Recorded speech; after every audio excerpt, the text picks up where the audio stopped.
Banda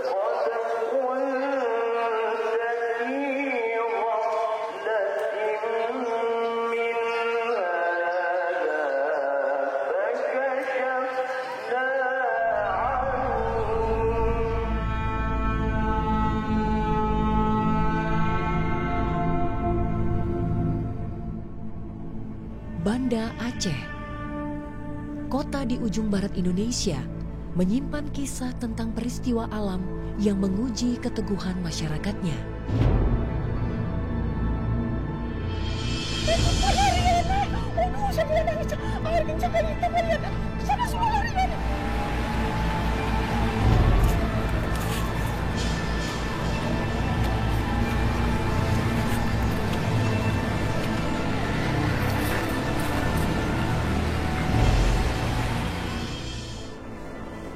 Masih, kalau saya sendiri masih secara pribadi ya, istilahnya saya untuk ke laut aja, saya lihat ombak udah terlalu kencang, saya udah trauma sendiri tuh dan tak pulang terus. Kalau misalnya untuk pribadi saya sendiri, memang hikmahnya kita bilang, ini cobaan kita bilang, dikasih sama Allah. Tapi di balik cobaan itu kita mempunyai hikmah yang sangat besar, saya bilang. Saya dulu waktu pas sebelum tsunami, kita belum mempunyai rumah, kita rumah masih sewa. Tapi begitu tsunami kita udah ada rumah sendiri, udah ada pekerjaan, itulah hikmah.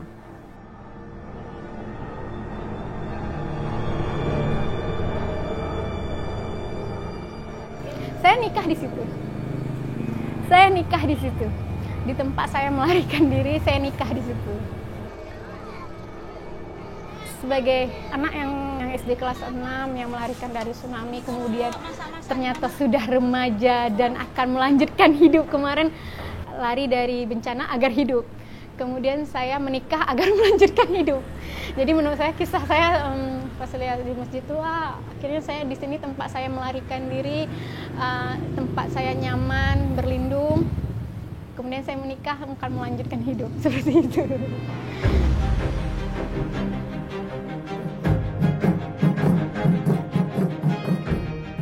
Di Aceh di tahun 1966 terjadi sesuatu tidak baik, ada GM 3 kali diusir, terus yang terjadi konflik antara mau merdeka ya, GAM gitu ya, Gerakan Aceh Merdeka, habis tsunami.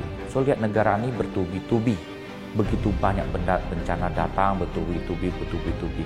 Ya, jadi saya lihat saat ini kita harus namanya Jinghua Renxing, yang mensucikan hati manusia, mensejahterakan masyarakat dan perdamaian dunia.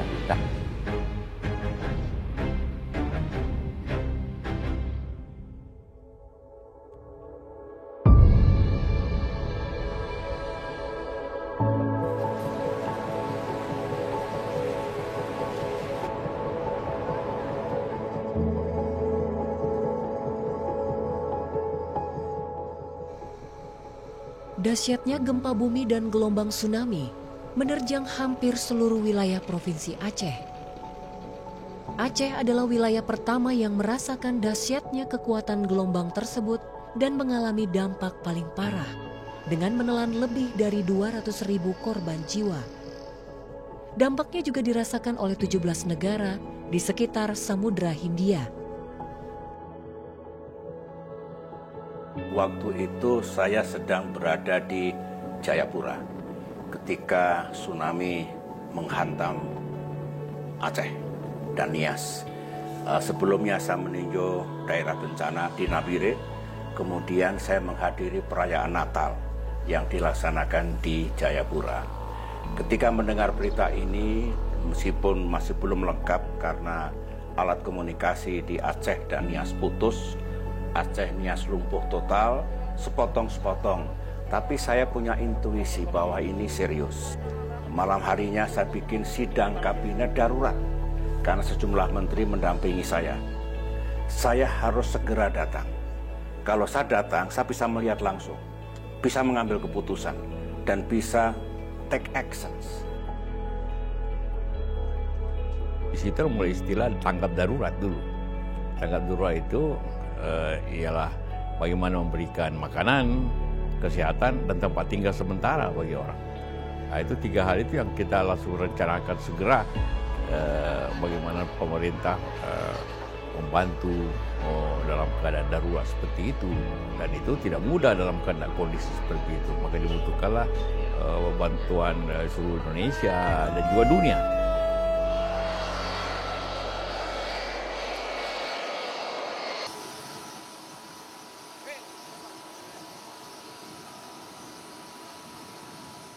Waktu itu saya langsung siapin saya mau pesawat, udah berangkat ke sana.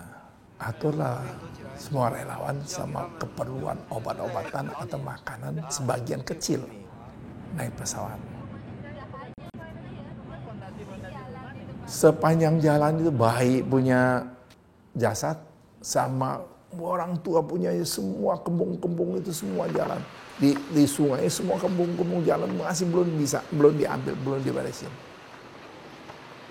Ke rumah sakit kita lihat di pinggir-pinggir pelataran itu semua udah pakai korannya tutup mukanya, jasad udah meninggal punya semuanya. Nah, di sana Pak Menteri tanya, Tuan barangnya sampai belum? Sudah Pak, bagi baju-bajunya, kita bagiin aja semuanya.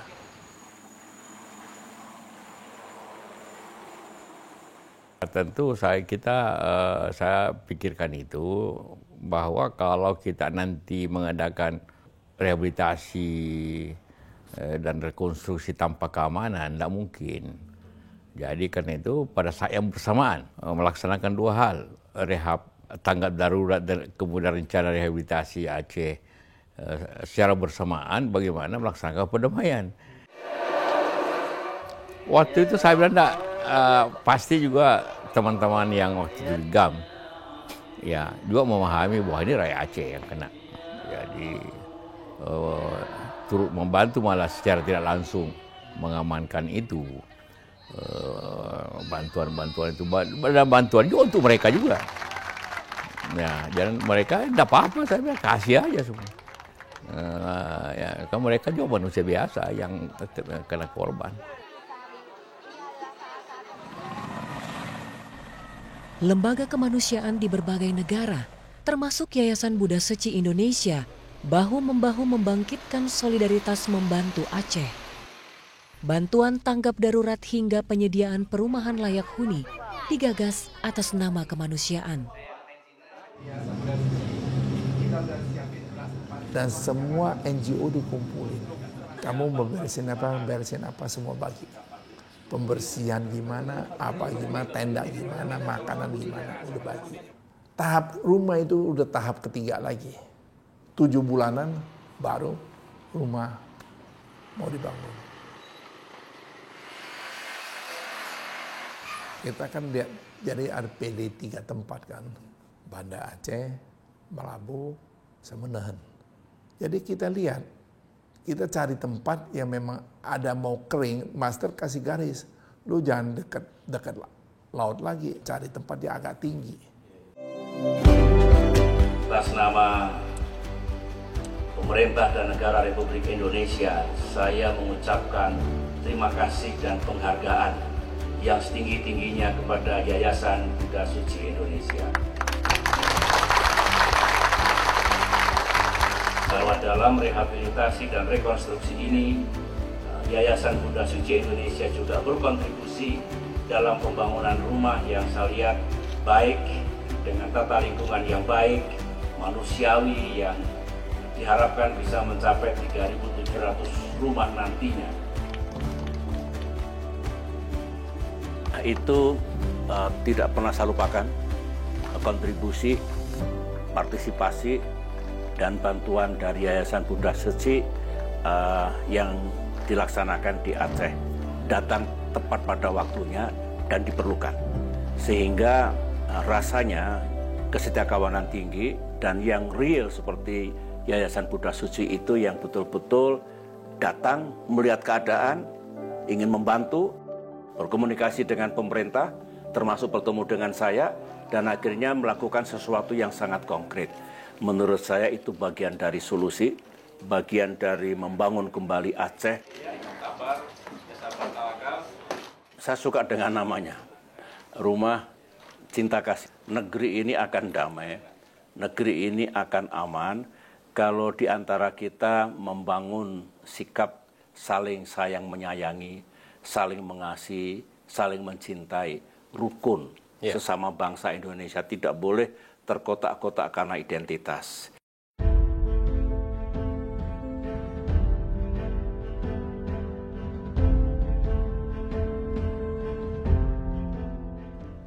"20 tahun berlalu, Aceh kini telah bertransformasi. Seluruh kota telah dibangun kembali melalui usaha dan kerjasama pemerintah dengan berbagai lembaga, baik skala nasional maupun internasional. Hari ini tentu dengan pelajaran itu, kita semua bisa memperoleh ilmu yang hari ini terus disosialisasikan menjadi pengetahuan baru yang penting tentang mitigasi bencana tsunami.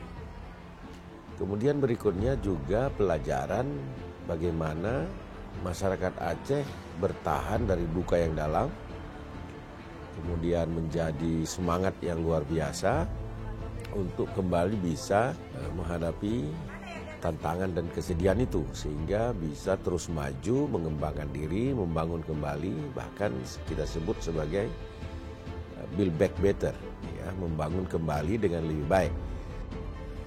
Kejadian tsunami semacam ini juga memberikan dampak ekonomi. Pada awal-awal memang ekonomi tertekan ya, sampai kepada titik yang paling bawah. Namun dengan membuka suatu daerah, suatu wilayah menjadi wilayah yang mudah diakses, terbuka secara informasi, sisi positifnya adalah sama seperti promosi dalam rangka investasi.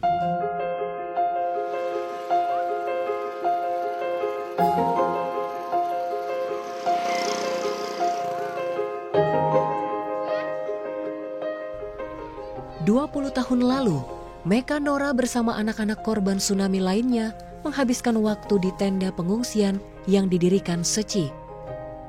Kehadiran para relawan menjadi pelipur lara di tengah kesedihan.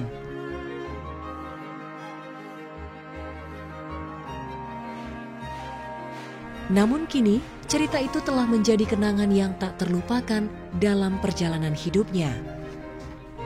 Meka telah menikah dan memiliki kehidupan yang lebih baik bersama keluarganya. Kita kan dulu anak-anak yang kena tsunami ya, jadi kita begitu ada orang yang care, cerita, kita oh iya gitu, jadi kita mau open gitu kan. Jadi mereka bilang, ikut tarian ini yuk, mereka bisa nari kan, bisa.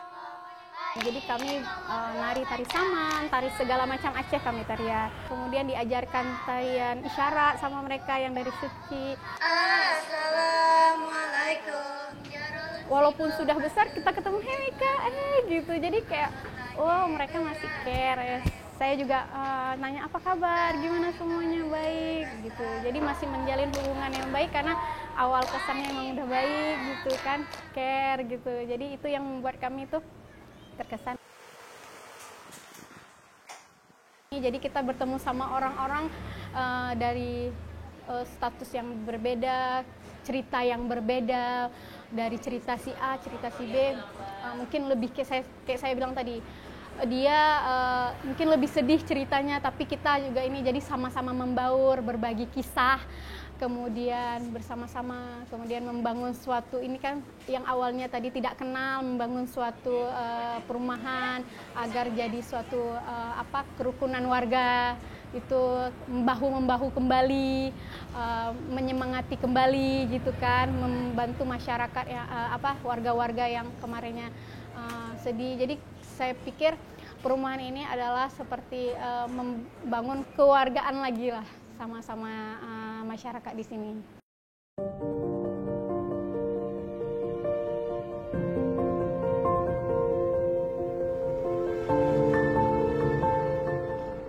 Setelah tsunami, Seci hadir di Aceh sebagai simbol harapan baru, membawa semangat cinta kasih, mendampingi mereka dalam proses pemulihan.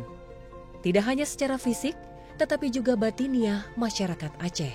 Nah, makanan jaga, kurangin gula, garam, dan makannya 80% kenyang, jangan terlalu kenyang. Setelah pasca tsunami ya, Aceh itu boleh dibilang minim ya, dan sangat minim kegiatan cuci. Nah, di sana memang ada beberapa relawan Banda Aceh ya.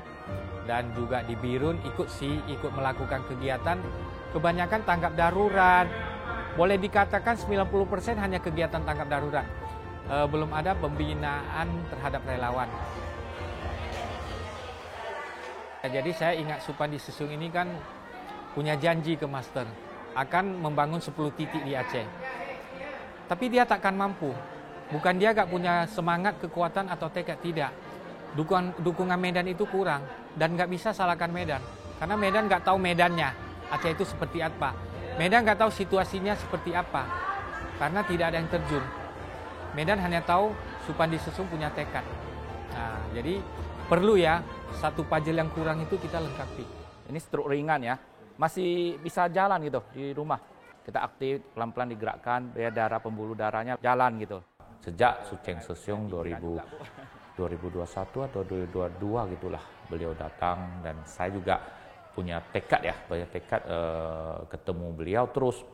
Sucheng, bantulah Aceh, bantulah Aceh, memohon, mencurhatkan apa yang dia bisa dukung di Aceh gitu. Akhirnya bersedia. Nah, saat itulah Seci Aceh lebih berkembang. Secara geografis, Medan dan Aceh terpisah oleh jarak yang jauh. Namun, cinta kasih dan kepedulian relawan tidak mengenal batas, menjembatani untuk saling membantu dan menguatkan. Saya dan Supandi Susung melakukan roadshow, mulai dari Losmawe, Birun, kemudian ke Banda Aceh dan sekitarnya dan perumahan kita, ke Sabang, ke Melabuh. Selama setengah tahun kita roadshow, 13 kali sosialisasi. Selamat siang, Pak. Apa kabar? Aduh, gimana, sehat ya? Sehat. Ini itu oleh lawan lama nggak banyak.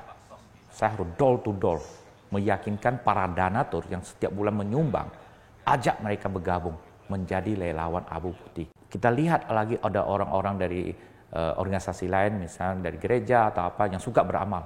Kita ajak dia bergabung.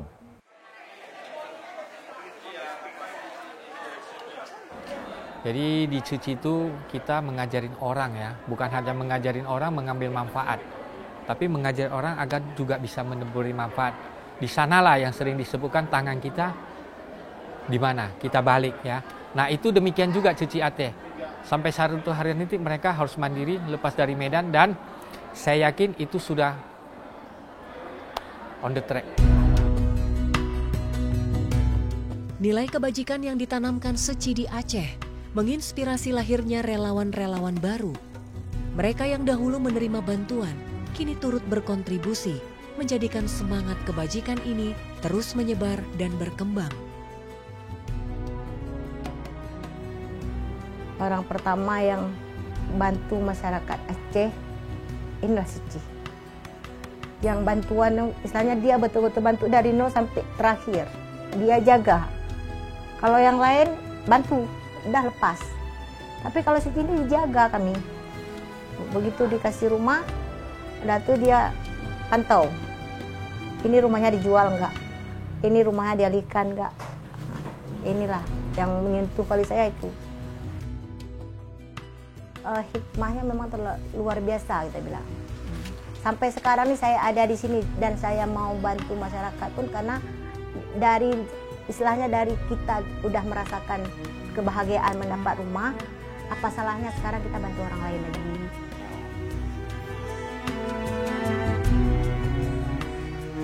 Dulu saya jatuh orang yang membangun ini, saya ada di jatuhan.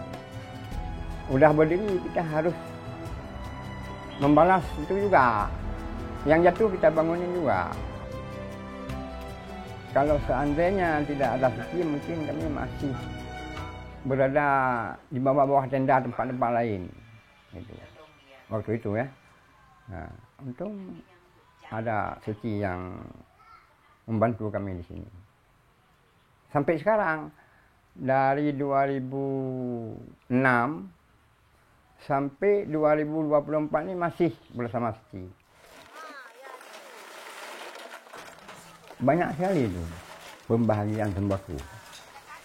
Ikut training ke Banda Aceh. Udah itu di sini lagi Grand Point, mengajak orang untuk masuk ke Budak Suci, cek ke rumah, itu. Dan itu ajak masyarakat untuk isi Grand Point itu. Kalau kegiatan Cici di sini udah banyak kita lakukan. Kita di sini ada buat gotong royong, ada buat donor darah per 3 bulan sekali kita rutin udah buat. Itu untuk masyarakatnya. Udah tuh bantuan tiap bulannya selalu ada yang kita serah terima untuk masyarakat yang kurang mampu. Ini udah mulai kita ambil segenggam beras, istilahnya celengan dari warga untuk kita bantukan untuk orang lain lagi. Sangat bahagia. Saya pribadi sangat bahagia. Walaupun misalnya ada di luar, istilahnya nggak semuanya bagus bahasanya, tapi saya sendiri bahagia. Karena kita begitu pas bantu orang pun dengan orang tuh bilang alhamdulillah makasih ya. Rasanya hati kita nih bahagianya luar biasa.